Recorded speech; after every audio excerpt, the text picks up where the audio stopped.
Hello, friends. My name is Timir, and I am your facilitator from myabcenglish.com. I have come across a common query by most of the English learners. Can you guess? Yes, you guessed it right. How to sound like a native speaker and to sound confident while speaking in English.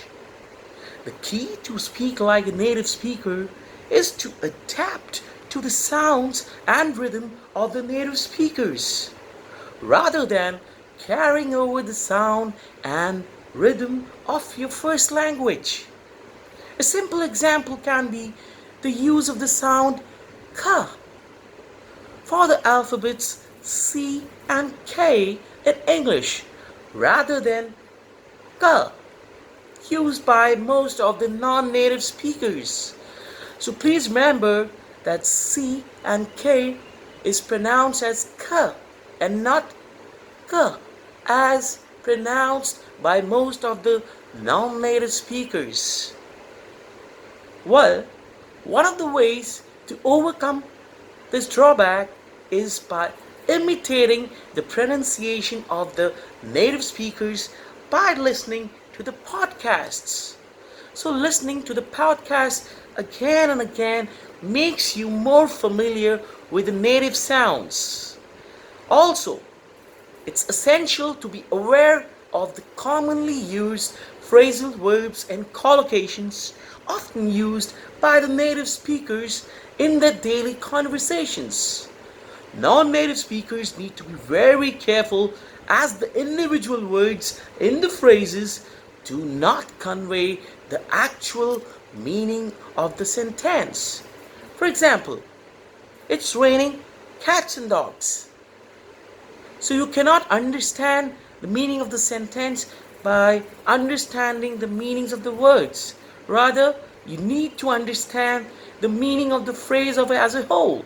For example, it's raining cats and dogs means it's raining heavily. So, my advice to you is that please don't hesitate to use them even if they don't sound natural at first go. Be confident while using them. Another question often asked by non-native speakers is about the use of slangs in their conversations to sound like a native speaker. Yes, you must use them, but remember that slangs are a part of informal conversations only. Please do not use them as a part of formal conversation. For example, while speaking to your boss, you do not use a slang called "What's up?" "What's up" is generally used in informal conversations. I hope I'm clear. Another critical area you need to focus is on the correct flow of English. What is correct flow of English? It is joining the last word, in fact, the last letter of the first word and the first letter of the subsequent word and interacting in English in terms of sounds. So, the sounds of the last letter of the first word and the first letter of the second word interact with each other to produce a common sound. These sounds are known as linking sounds or joining sounds, or maybe you get rid of a sound in certain cases. The voice and accent video in this channel discusses about these connecting sounds. Another very useful tip would be the use of contractions. What are contractions? An example of a contraction would be joining I and am and sounding as I'm. So I and am shouldn't be used, rather you should use I'm. I'm quite tired. You don't say I am quite tired, rather you say I'm quite tired. So use of contractions is advisable to speak faster like native speakers. Okay, another very important tip is that correct pronunciation is not sufficient to sound like a native speaker. you need to focus on the rhythm and stress of the language as well. What is rhythm?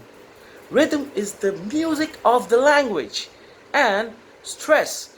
In terms of stress, you need to stress on the words as well as the different parts of a sentence.